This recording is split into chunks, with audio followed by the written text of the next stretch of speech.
Sam, comment était votre vie avant que s'accomplisse la prophétie et quels étaient les ennemis qui étaient dans votre vie? Il y en avait beaucoup. En vérité, ma vie était complètement détruite par les drogues, par le manque de connaissance de Dieu, de sa parole, de la prophétie de Dieu. Alors, j'étais dans le monde des drogues très tôt, profondément, au point d'être interné dans 3 centres de désintoxication. J'ai fait 2 débuts d'overdose et parfois aussi je prenais les pages de la Bible pour faire des cigarettes de marijuana. Vous aviez une famille, j'avais une bonne famille, père, mère, qui ont tout fait pour m'aider, mais ils n'ont pas réussi. Ils m'ont mis à la porte en disant « Écoute, on ne peut plus rien faire pour toi. » Je vivais dans la rue comme un sans-abri, un mendiant, oui, comme un sans-abri, demandant une chose et d'autre, dépendant de l'aide des personnes. C'est ainsi que je vivais.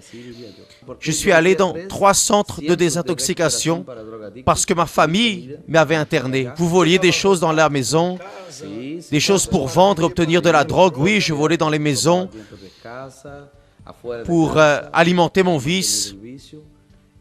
Beaucoup d'ennemis et une vie complètement détruite. Et à cause des vices, je n'avais pas de vie sentimentale, je n'avais pas d'épouse, pas de famille, personne ne me voulait. Tout ce que je faisais dans la vie, rien n'avançait. En vérité, j'avais déjà désisté de vivre. Vous avez abandonné la vie complètement. Dans tous les aspects de ma vie, j'étais malheureux. Sam, comment êtes-vous arrivé à l'église? Est-ce que quelqu'un vous a amené? Comment est-ce que vous êtes arrivé? En vérité, personne ne m'a invité. Je marchais dans la rue, j'ai vu la porte ouverte de l'église, comme elle l'est tous les jours. Et je suis allé parler avec un ouvrier qui était là à ce moment. Il n'y avait pas de réunion à ce moment-là. J'ai reçu une orientation et j'ai rencontré Dieu, ma rencontre personnelle avec Dieu. Et j'ai commencé à chercher ce Dieu véritable, le Dieu de la foi. Vous aviez déjà des connaissances bibliques. Je connaissais déjà la Bible de A à Z parce que je suis allé dans 3 centres de désintoxication, tous chrétiens. Alors ils m'ont enseigné la Bible, mais je n'avais pas eu une rencontre avec Dieu. Campagne d'Israël. La campagne d'Israël, pour moi, c'est la grande opportunité que Dieu nous donne à nous tous d'opérer un changement complet dans notre vie. Alors, dans ma première campagne d'Israël, je l'ai faite avec une moto. J'avais une moto et je l'ai vendue. J'ai mis mon sacrifice sur l'autel, environ $500, pas plus. C'était mon premier sacrifice il y a 13 ans. Et votre plus grand sacrifice? Plus ou moins $150 000. Ça a été facile? Non. Ça a été très difficile. C'était une lutte. Mais je crois toujours que l'autel est le secret pour obtenir de grandes victoires dans la vie. J'ai demandé au début quels étaient vos ennemis. Maintenant, je veux savoir quelles sont vos conquêtes. La première conquête était la délivrance et une famille bénie, une épouse, des enfants. Et j'ai de nombreuses conquêtes matérielles également, en plus de mes entreprises. Venez voir quelques-unes, allons-y. Donc il y a beaucoup de conquêtes, nous avons des entreprises, nous avons une vie confortable. Cette maison ici a tout le confort. Elle vaut plus ou moins $2 millions. Des voitures, Ferrari, Lamborghini, des Mercedes. J'ai acheté une Mercedes pour mon épouse, pour la famille. Nous avons des entreprises, nous avons des compagnies immobilières, des compagnies de transport. Et Dieu nous a beaucoup bénis. Aujourd'hui, mon entreprise, la plus petite, elle produit environ $2 500 par jour. Et l'une des plus grandes, plus de $20 000 par jour. Toutes ces conquêtes viennent de l'autel de Dieu. Et aujourd'hui, après que la prophétie se soit accomplie, j'ai une famille bénie, ma femme, Camilla, mes enfants. Je suis marié avec Sam depuis 10 ans et nous sommes très heureux. Il est un époux merveilleux et aussi un père merveilleux. Nous avons 2 enfants Et aujourd'hui, grâce à Dieu, nous sommes bénis. Une très belle famille qui me rend chaque jour plus heureux. Tous les jours, je remercie Dieu de m'avoir donné l'opportunité d'accomplir cette prophétie. Et je suis toujours béni parce que je crois dans la prophétie de Dieu. Le secret, c'est de croire, agir la foi sur l'autel, avoir la vie sur l'autel. Ça, c'est le secret. Aujourd'hui, je suis heureux et très heureux.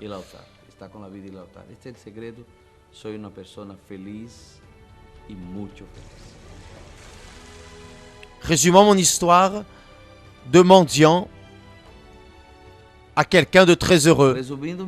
Très heureux. De mendigo a inversionista feliz e muito feliz.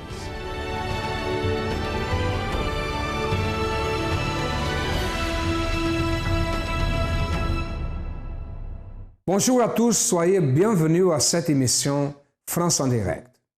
Il y a des situations, certains blocages dans la vie de beaucoup de personnes qui apparemment n'ont pas de solution, que c'est impossible. Par exemple, une personne qui a une dette très grande et endettée, elle pense, mais si je travaille beaucoup d'années pour payer ces dettes, c'est impossible.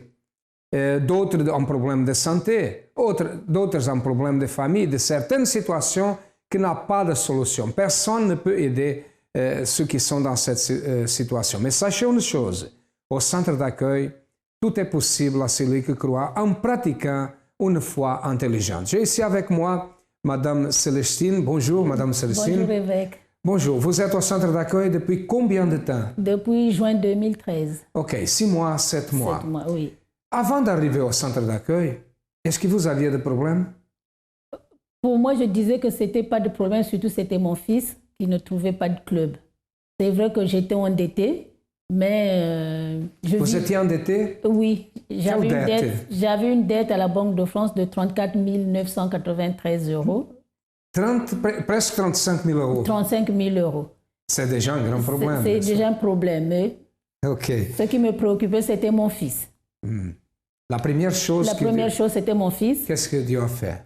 Dieu, le jour que j'ai connu le centre d'accueil, Dieu a béni mon fils, il a trouvé un club le jour même. Il n'avait pas un club, il n'avait pas de club, il joue au foot.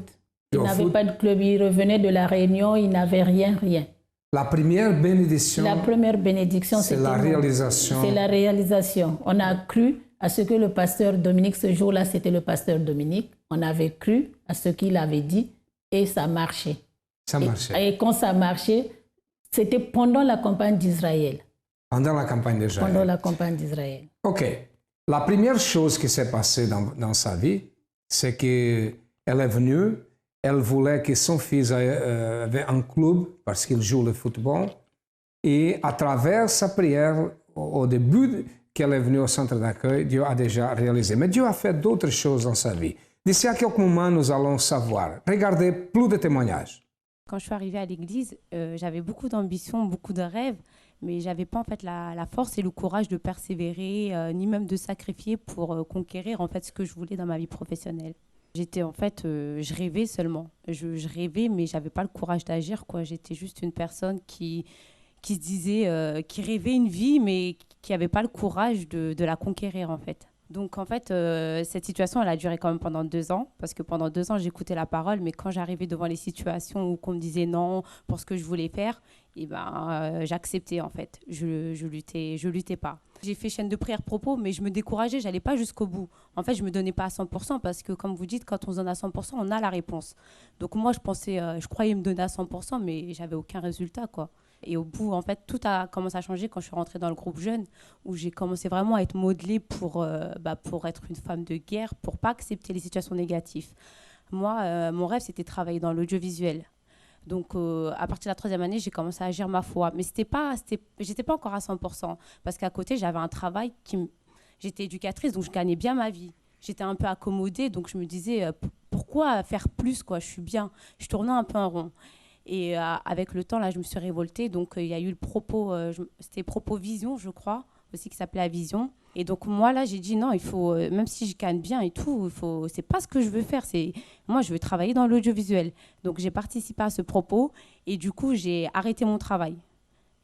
Franchement, j'ai trouvé la formation que je voulais faire, mais elle commençait le 8 octobre et on était le 24 septembre. Donc il ne me restait que 2 semaines pour trouver un employeur ou une entreprise. Donc moi j'ai dit à ma directrice que j'allais pas reconduire mon contrat. Je me suis mis en danger parce que si en gros j'étais pas prise dans ma formation, j'allais me retrouver sans rien. Le 24 septembre même, à 7h, je suis venue déposer mon enveloppe. Le matin même, j'avais mon entretien et le mardi, j'ai eu ma réponse. Aujourd'hui, il y a 3 mois, j'étais assistante de production chez France Télévisions. Et aujourd'hui, depuis le 4 mars, je suis chargée de production dans une boîte de cinéma. Amen. Grâce à Dieu. Je suis arrivée au centre d'accueil. Je n'avais pas d'orientation professionnelle. Je travaillais dans un institut de sondage et je gagnais 650 € le mois. Et quand je suis arrivée au centre d'accueil, je me suis retrouvée avec plus de 4 000 € de découvert. Et donc, j'ai commencé à participer aux chaînes de prière les lundis. Tous les lundis, j'étais là. J'ai fait tous les propos, je n'ai raté aucun propos ici à l'église. Même si j'avais que 5 €, tout ce qu'on donnait comme propos, j'ai fait. Et il y a eu une campagne d'Israël où, en fait, je voulais une orientation professionnelle. Et j'avais demandé au Seigneur que je voulais travailler dans une banque. Mais je n'avais pas de diplôme pour travailler là-dedans. Et je me rappelle avec les 650 € que je gagnais, c'était les ascédiques. Et donc, je me suis, avec le découvert, j'ai attendu au moment où ils allaient faire le virement. J'ai juste vite calculé pour que je puisse retirer, pour que le découvert ne puisse pas avaler. Et donc, j'ai retiré toute cette somme-là et j'ai déposé ça sur l'autel de Dieu. Et 1 mois et demi après, j'ai commencé à travailler dans une banque. Et entre-temps, j'ai commencé au bas de l'échelle et j'ai continué à faire les propos avec les dîmes. Et je ne donnais plus la dîme de ce que je gagnais. À chaque fois, je disais, Seigneur, je vais donner cette dîme, c'est ça que je veux gagner. Parfois, le Seigneur me mettait à l'épreuve. 6 mois, je donnais la même dîme, mais je ne voyais pas de résultat. Et 6 mois après, je voyais le résultat, ça augmentait. Donc, je me suis rendu compte que, tiens, ça marche. Et donc, j'ai encore fait un autre propos. J'ai commencé à déterminer, Seigneur, c'est ça que je veux gagner tous les mois. Et je suis restée 1 an, pratiquement 1 an, je n'ai rien vu, mais malgré ça, j'ai continué à donner. Et je suis restée après, j'ai fini une mission. Je suis restée 2 mois, je n'ai pas trouvé. Et après, quand j'ai trouvé la mission, je me suis rendu compte, en fait, j'ai été placée dans une banque de financement et d'investissement, chose que je ne connais pas aujourd'hui, que je suis en train de travailler avec des personnes qui ont de bac+5, qui sortent des écoles de commerce, qui connaissent tout. Moi, je ne connais rien du tout. Et j'ai calculé par rapport à ce que j'ai gagné quand je suis arrivée ici au centre d'accueil. Je reçois 4 fois plus que ce que je gagnais au départ quand je suis arrivée. Tout ça, là, ce n'est pas des propos que j'ai faits. Et le découvert, il était déjà, au fur et à mesure, j'ai épongé mon découvert. Et même, j'étais rejetée même par mon conseiller. À chaque fois, il me parlait mal devant les clients et tout parce que je n'avais rien, j'étais à découvert. Aujourd'hui, c'est même lui qui m'accueille, qui me dit « Rentrez, madame, je veux vous recevoir, je vais vous proposer d'autres... » Grâce à Dieu. Amen. Merci. Chaque lundi, au centre d'accueil, assistez à notre congrès financier à partir de 7h, 10h, midi, 15h, 18h30 en portugais et 20h.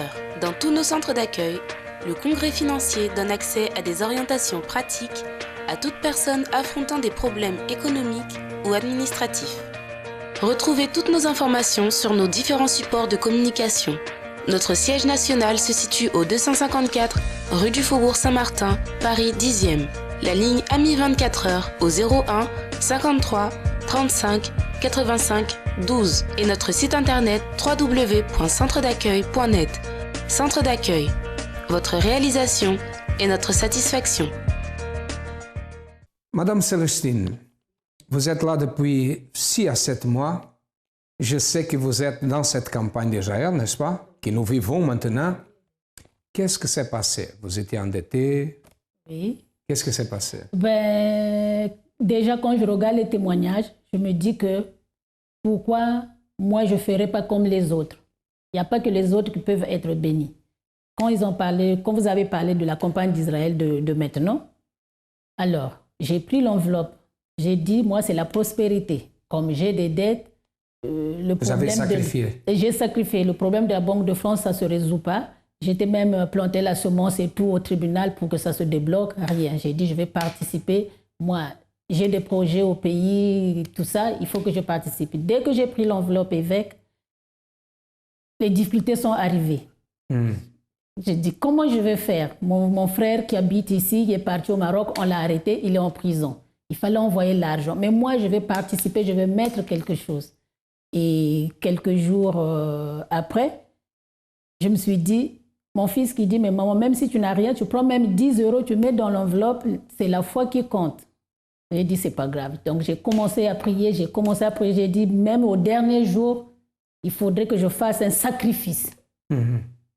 Et entre-temps, puisque j'avais déjà pris l'enveloppe, la dette, j'ai reçu le courrier de la Banque de France, les 35 000 francs, dette effacée.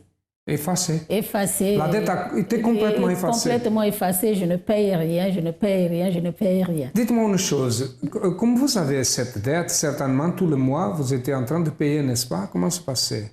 Ben, tous les mois, je ne payais pas parce que j'attendais la réponse. J'attendais la réponse de la Banque de France.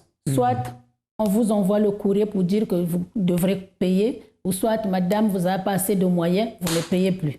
Et moi, ils ont dit... Vous avez participé de la campagne? J'ai participé de la campagne. La dette a été pardonnée? Et j'ai ici écrit que vous avez reçu un chèque. J'ai reçu un chèque. Alors, le lundi, le samedi, je consulte le compte pour mettre quand même mon sacrifice. Il restait que l'argent du loyer. Vous avez mis l'argent du loyer dans l'enveloppe lundi. J'ai retiré de bon matin. Avant d'aller commencer le boulot, à 6h30, j'ai fait le retrait. J'ai mis dans l'enveloppe. À 15h, je suis venue à l'église. J'ai déposé sur l'autel. Et mardi soir, là où je travaillais avant, je n'attendais pas ce chèque-là si tôt. Et là où je travaillais avant, on m'a envoyé le chèque. Et j'étais contente. Après, j'ai crié, j'ai dit le centre d'accueil, le centre d'accueil. J'ai embrassé le chèque et mes vœux sont exaucés. Donc, c'est grâce à la campagne d'Israël que c'est arrivé. C'est à travers votre courage. Elle a été courageuse. Elle avait des difficultés financières. Elle a pris l'argent de son loyer. Elle a sacrifié volontairement, n'est-ce pas? Oui, bien sûr. Ce n'est pas le pasteur qui a dit de faire ça. Personne ne m'a demandé de faire. C'est vous qui avez fait ça. C'est moi-même qui fais. Elle a mis sur l'autel et le même jour, elle a reçu un chèque d'un argent qu'elle devait recevoir. Et la dette a été pardonnée, 35 000 €. C'est le courage, elle a été courageuse. Ils sont les courageux qui sont capables de détruire les murailles qui sont devant elle. Cette campagne-là, pour tous ceux qui ont des problèmes, si vous avez un problème, vous êtes à temps de participer. Regardez plus de témoignages. J'avais un projet professionnel, c'est d'être conseillère conjugale et familiale. Pour rentrer en formation, il faut avoir le niveau Bac plus 2. Et donc là, c'était déjà un problème pour moi, vu que je ne suis pas allée au collège. Enfin, oui, j'ai fait une année quand même au collège, et pas de lycée, donc pas de bac. Et ça me tenait vraiment à cœur de faire cette formation, parce que je suis dans un premier temps auxiliaire de puériculture, où je travaille avec les enfants et je voyais les difficultés de tous ces enfants perturbés et tout.